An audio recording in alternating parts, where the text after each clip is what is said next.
Purvanchal university ఇది కేవలం university కాదు, మీ సక్సెస్ స్టోరీకి చిరునామా. ఇండియాలో ఎన్ని కష్టాలు పడినా సరే మా పిల్లల భవిష్యత్తు బాగుండాలని కమ్మని కలల ప్రపంచం, అవకాశాల సముద్రం అమెరికా.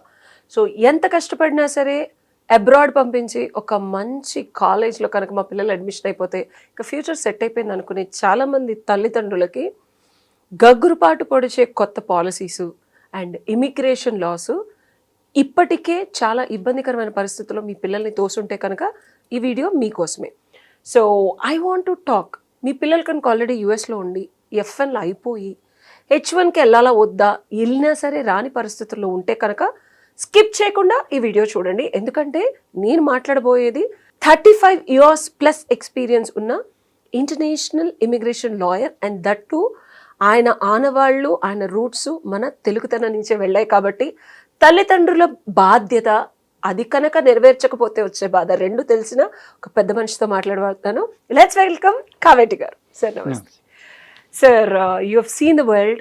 ప్రపంచం మొత్తం ట్రావెల్ చేశారు. సో చిన్నప్పుడే దేశం వదిలేసి you went to Australia, you become an advocate and London and then America.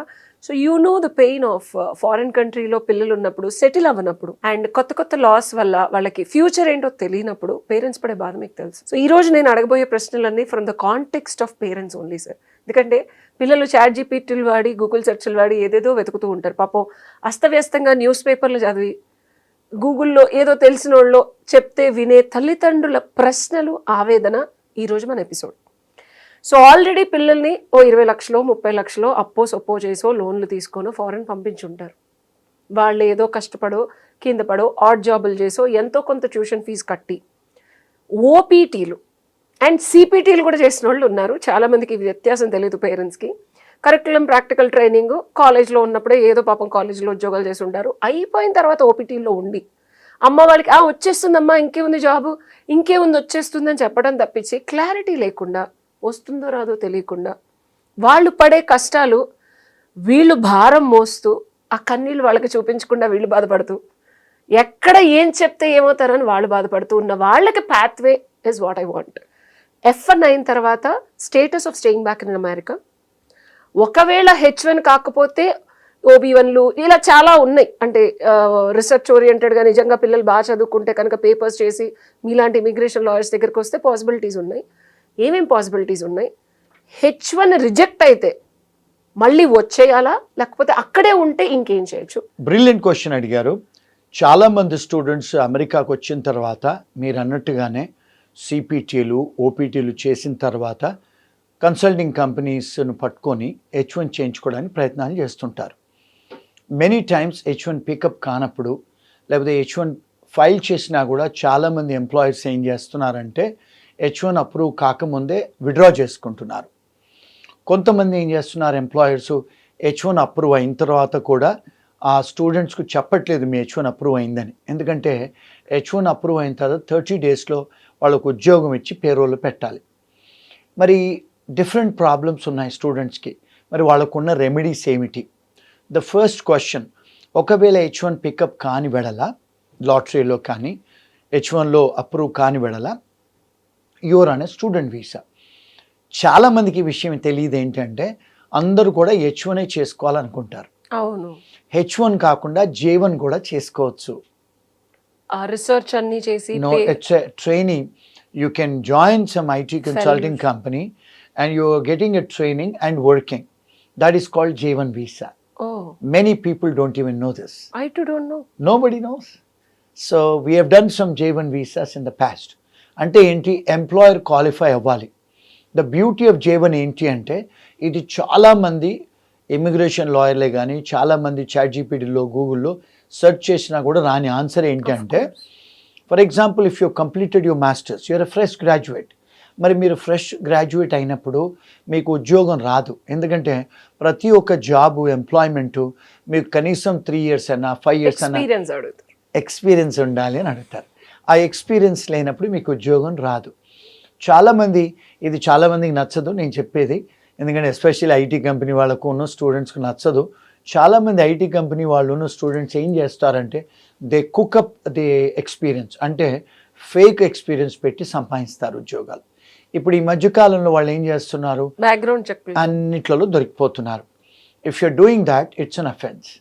So దాని బదులు ఈ ఎంప్లాయర్స్ ఎవరైతే ఉద్యోగాలు ఇవ్వాలనుకుంటున్నారో ఈ ఐటీ కంపెనీ వాళ్ళు కంపెనీ క్వాలిఫై చేయించుకొని J1 వీసా కూడా చేయొచ్చు.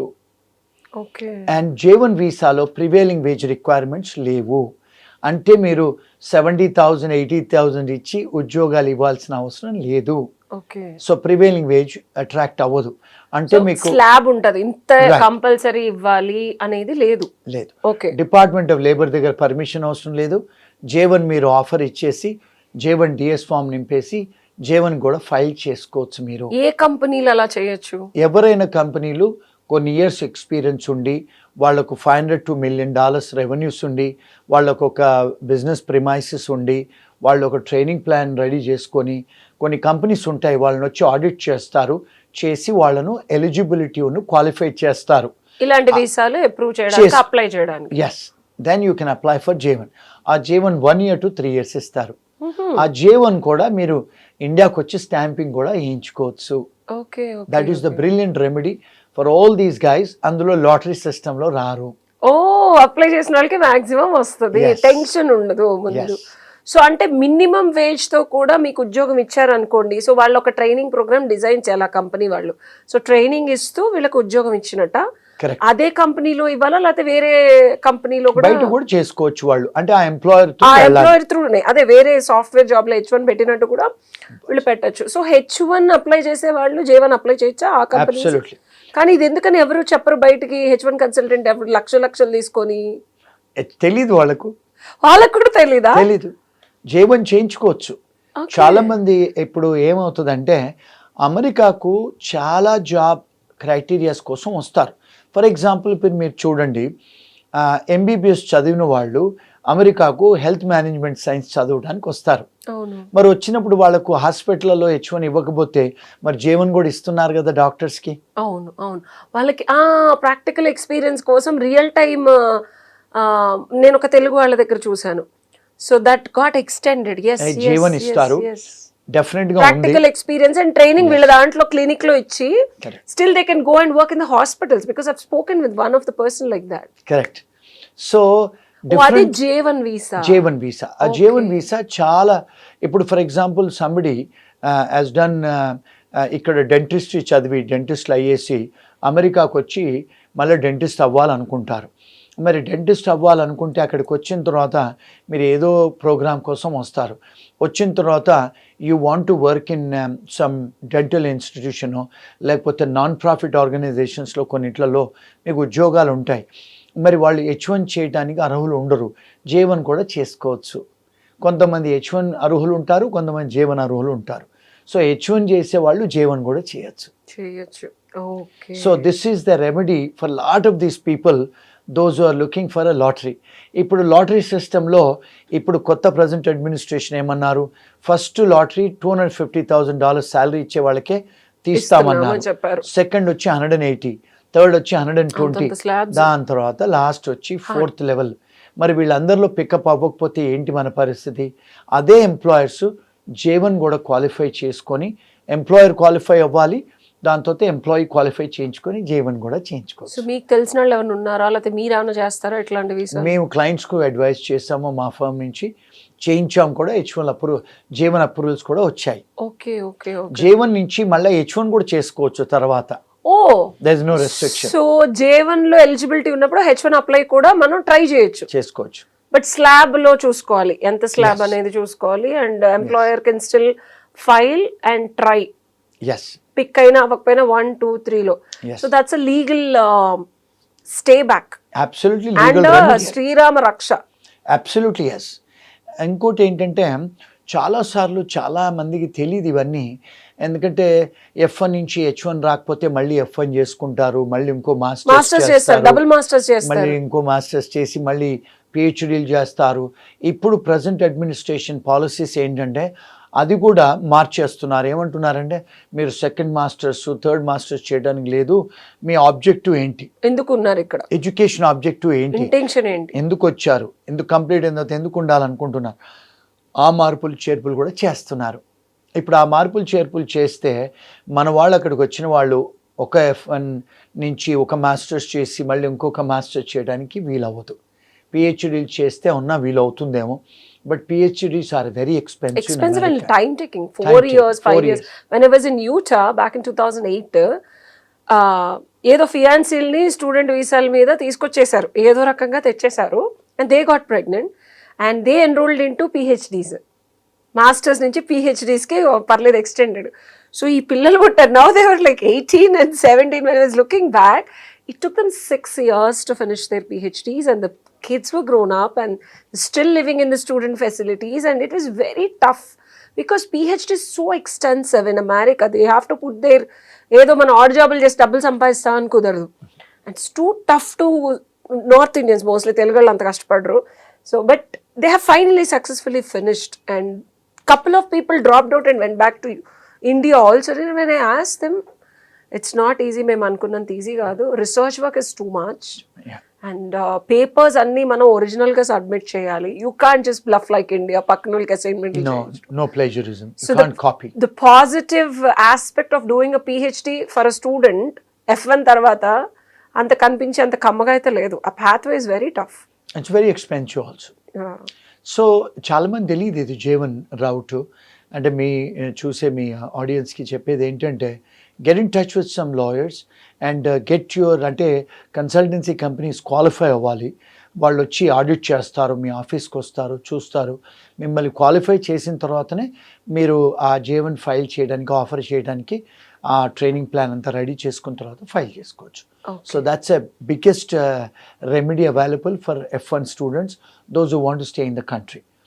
అండ్ రెండోది ఏంటంటే, obviously after your PhD you can apply for EB1 కేటగిరీలో, ఎక్స్ట్రాడినరీ ఎబిలిటీలో. మీకు ఇంటర్నేషనల్ పబ్లికేషన్స్ ఉన్నాయి, లేకపోతే మీకు ప్యాటెంట్స్ ఉన్నాయి, కాపీరైట్స్ ఉన్నాయి. అలాంటివి ఉన్నప్పుడు you can apply for EB1 category, or also you can apply under the extraordinary ability or national interest waiver కింద కూడా ఫైల్ చేసుకోవచ్చు. So our firm is handling lot of such things. ఇంకా ఈ మధ్యకాలంలో ఏం చేస్తున్నారంటే, MS చేసిన స్టూడెంట్స్ ఎవరైతే ఓపీటీలలో, సిపిటి తర్వాత ఓపీటీలలో 2 years 3 years ఉంటారో, వాళ్ళు ఈ మధ్యకాలంలో ఇండియాలో PhD ప్రోగ్రాంలు జాయిన్ అయ్యి ఇక్కడ 2-3 yearsలో కంప్లీట్ చేసుకొని, ఇండియాలో పబ్లికేషన్స్ చేసుకొని, అవే పబ్లికేషన్స్ అమెరికాలో చేసుకొని, they are also filing petitions under the extraordinary ability. Yes, they are doing. ఆ రౌట్లో కూడా మేము కొన్ని క్లయింట్స్ హ్యాండిల్ చేస్తున్నాము.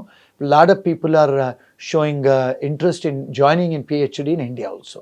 So they can do PhD anywhere in the world while they are in America. ఓ, ఈ ఆప్షన్ కూడా ఉందా? Yes.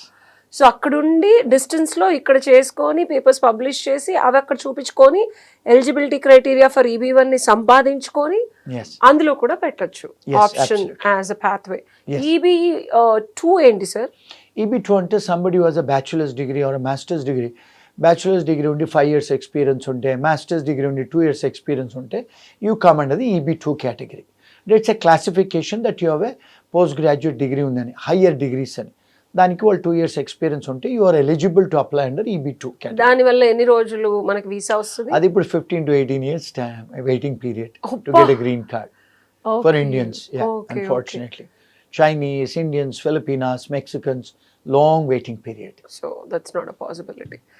And ఎవరైతే స్టేటస్ కోల్పోయారో, మొన్న మనం ఒక కేసు చూసాము, we were talking and SEVIS లేదు, I-20 తీసేశారు, అసలు ఏంటి ఇదంతా?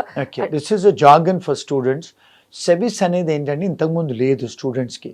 వాళ్ళు మన అమెరికాలో ఏం చేశారంటే, బికాస్ 9/11 చేసింది స్టూడెంట్సే, అప్పటి నుంచి వాళ్ళు రివాంప్ చేసి సెవిస్ అనేది నంబర్ పెట్టారు. ఒక్కొక్క స్టూడెంట్కి ఒక ఐడెంటిఫికేషన్ నంబర్ అది. అంటే మీరు కంట్రీ లోపలికి వచ్చిన తర్వాత మీరు క్లాసులు అటెండ్ చేస్తున్నారా లేదా, మీరు ఏ స్కూల్స్కి వెళ్తున్నారు, ఎన్ని డిగ్రీలు తీసుకున్నారు, ఆ సెవిస్ నెంబర్ నుంచి వాళ్ళు ట్రాక్ చేస్తారు. ఫర్ ఎగ్జాంపుల్, మీరు అవుట్ సైడ్ ఏదైనా ఎంప్లాయ్మెంట్ తీసుకుంటున్నారా, మీరు ఒకవేళ స్కూల్లో ఉండి కూడా స్కూల్లో పనిచేస్తున్నారా, స్కూల్ బయట పనిచేస్తున్నారా, ఒకవేళ ట్రాకర్ అన్నట్టు, it's like a tracker. Most of the times ఏమవుతుందంటే చాలాసార్లు స్టూడెంట్స్ వాళ్ళకు ఒంట్లో బాగాలేకపోతేనో లేకపోతే వాళ్ళు ఇండియాకి వచ్చి వెనక్కి వచ్చినప్పుడు బ్రేక్ తీసుకున్నప్పుడు అలాంటప్పుడు ఏమవుతుందంటే సర్వీస్ డిస్కంటిన్యూ అవుతుంది. సో అది they have to make sure when they go back to school వాళ్ళు చెక్ చేసుకోవాలి సర్వీస్ యాక్టివ్ ఉందా లేదా. ఒకవేళ సర్వీస్ ఇన్యాక్టివ్ అయినా సర్వీస్ టర్మినేట్ అయినా మీరు ఇల్లీగల్ అయిపోయినట్టు. ఇల్లీగల్ అయిపోతే మీరు కంట్రీలో ఉండడానికి వీల్లేదు, క్లాసులు అటెండ్ చేయడానికి వీల్లేదు, ఉద్యోగం చేయడానికి వీల్లేదు, ట్రావెల్ చేయడానికి వీల్లేదు ఇంటర్నేషనల్లీ. సో ఇది వెరీ ఇంపార్టెంట్ సర్వీస్ అనేది. స్టూడెంట్స్ కూడా చాలామంది స్టూడెంట్స్కు సర్వీస్కు సంబంధించిన విషయాలు తెలియదు, పేరెంట్స్కి అయితే అసలే తెలియదు. స్కూల్లో ఎవరైతే డిఎస్ఓలు ఉంటారో డిజిగ్నేటెడ్ స్కూల్ అఫీషియల్స్ కూడా వాళ్ళకు కూడా ఇమిగ్రేషన్ లా అంతగా తెలియదు వాళ్ళకు. So they are also not advising students properly. ఇంకోటి ఏంటంటే ఈ యూనివర్సిటీస్ ఈ మధ్యకాలంలో ఏమైనాయి అంటే, ఇంతకుముందు గతంలో 20-25 ఏళ్ల కింద ఆ యూనివర్సిటీస్ వెళ్ళాలంటే టోఫెల్ రాయాలి, జీమాట్ రాయాలి, జిఆర్ఈ రాయాలి, అవన్నీ తీసేసారు, ఎంట్రీ మొత్తం ఫ్రీ. అయితే ఏమైందంటే ఇప్పుడు ఒక వ్యాపారం అయిపోయింది ఎడ్యుకేషన్ ఇన్స్టిట్యూషన్స్. కోవిడ్ తర్వాత చాలా ఎడ్యుకేషన్ ఇన్స్టిట్యూషన్స్ దివాలా తీసాయి. అందుకని ఇప్పుడు ఏం చేశారు, కొంచెం వాళ్ళు లిబరలైజ్ చేశారు. స్టూడెంట్స్ అడ్మిషన్ స్కాలర్షిప్స్ ఇస్తున్నారు, మీరు క్లాస్కి వెళ్ళాల్సిన అవసరం లేదు, మీరు జూమ్లో క్లాసులు అటెండ్ చేయొచ్చు, ఆన్లైన్లో క్లాసులు తీసుకోవచ్చు, ఫిజికల్గా యూనివర్సిటీకి పోవాల్సిన అవసరం లేదు. చాలా రెగ్యులేషన్స్ వాళ్ళు లిబరలైజ్ చేశారు. చేసినప్పుడు ఏమవుతుందంటే చాలాసార్లు you don't go to the school, మీరు ఎక్కడో ఉంటారు. ఫర్ ఎగ్జాంపుల్ కాలిఫోర్నియాలో కాలేజ్ ఉంటుంది, న్యూయార్క్లో ఉండి క్లాసులు అటెండ్ చేస్తారు. You're not seeing the DSO, you're not seeing the professor, you're not in touch with the academics అక్కడ. సో అలాంటప్పుడు ఏమవుతుందంటే ఈ మిస్కమ్యూనికేషన్ కంప్యూటర్స్లో మనం ఐటీలో ఈమెయిల్స్ చేయటం, ఫోన్లలో మాట్లాడటం, ది కమ్యూనికేషన్ గ్యాప్స్ వచ్చేసి సర్వీస్ టర్మినేట్ అయిపోతుంది, కొన్నిసార్లు సర్వీస్ కంప్లీట్ అని వస్తుంది. ఇలాంటివి జరిగినప్పుడు మీరు ఇల్లీగల్ అయిపోతారు. ఇల్లీగల్ అయిపోతే then you have to apply for reinstatement again.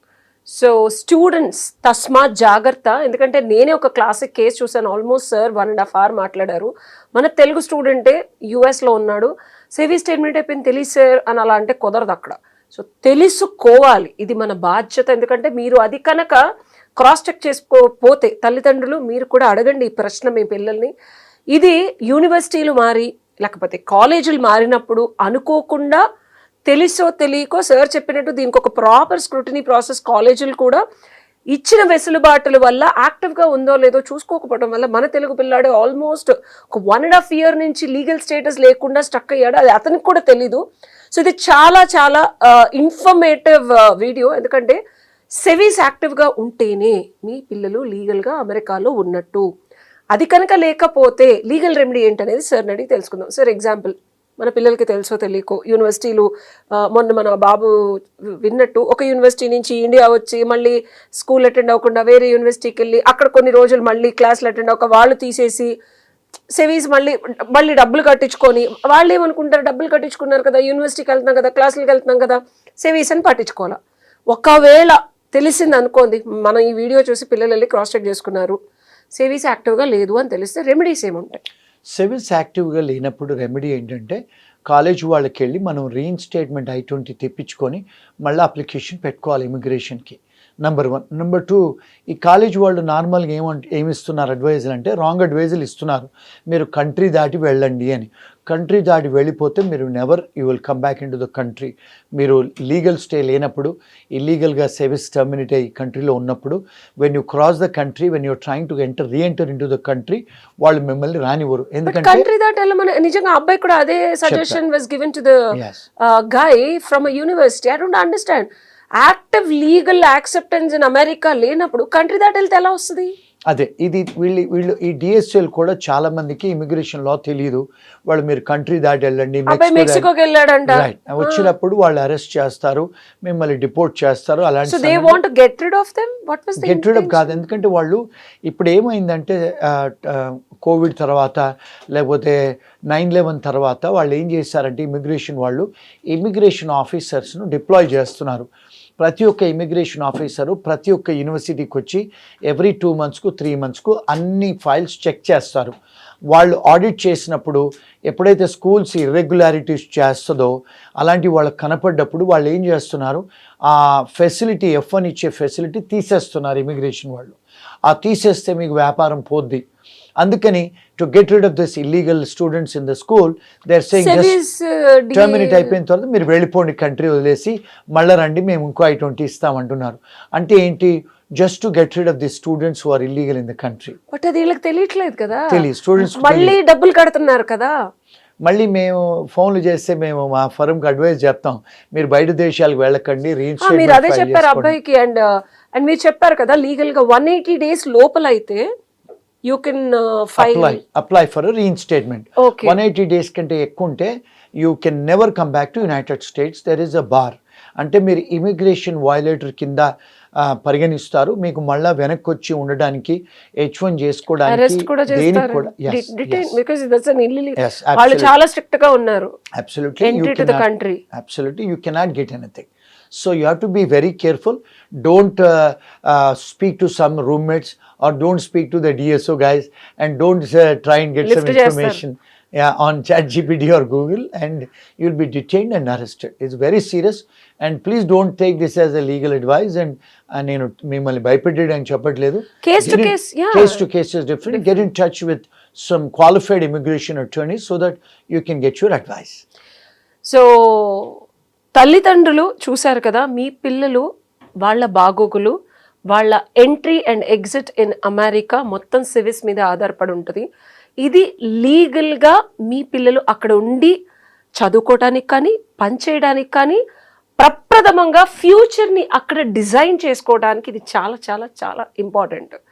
ఇది వైలేట్ చేసి మీ పిల్లలు అక్కడ ఏదో పిచ్చి పిచ్చిగా వాళ్ళని వీళ్ళని అడిగేదో చేస్తున్నారు అనుకుంటే కనుక ఇమీడియట్గా ఎక్స్పర్ట్ ఇమిగ్రేషన్ లాయర్ని కన్సల్ట్ చేసి డెఫినెట్గా కింద ఉన్న నెంబర్కి కానీ మీ కామెంట్ బాక్స్లో పెడితే I will try to give you proper answers. Because case to case ఇది డిఫరెంట్గా ఉంటుంది. ఇదే ప్రాపర్ లీగల్ అడ్వైస్ కింద తీసుకోకండి, ఇది ఓన్లీ ఇన్ఫర్మేషన్ కోసం మాత్రమే చెప్తున్నాను. సో డెఫినెట్గా ఇది చాలా చాలా ఇంపార్టెంట్ అయిన విషయం కాబట్టి ఈరోజు సార్ని నేను స్పెసిఫిక్గా దీని గురించి అడిగాను. So this is something which your kids, అంటే మీ పిల్లలు మీకు చెప్పకుండా ఉండుండొచ్చు, బట్ ప్రశ్న అడగండి, యాక్టివ్గా ఉంటే కనుక పర్లేదు, లేకపోతే ఏం చేయాలి అనే దానికి కూడా సార్ సమాధానాలు చెప్తారు. నెక్స్ట్ వీడియోలు చూద్దాం. Thank you sir. Thank you. And for more videos, please subscribe to iDream. Please subscribe to iDream. Please subscribe iDream. And please subscribe to iDream. For more videos, subscribe to iDream. please like, share and subscribe to the channel. Congratulations, iDream. Subscribe to iDream. Subscribe to iDream. So subscribe to iDream Media. iDream ki iDream team andarki huge congratulations. Please subscribe iDream Media. Please subscribe to iDream. Subscribe iDream. Please subscribe to iDream. iDream అంటే నా కళల channel subscribe చేసుకున్న నోరు తిరుగుతలేదు, మీరైతే గంట గుర్తు కొట్టండి. For more such videos, please subscribe to iDream. Subscribe to iDream. Please subscribe to iDream. Please subscribe iDream Media. Please do subscribe to iDream. Please subscribe to iDream Media. For best entertainment and information, please subscribe iDream. And don't forget to subscribe to iDream.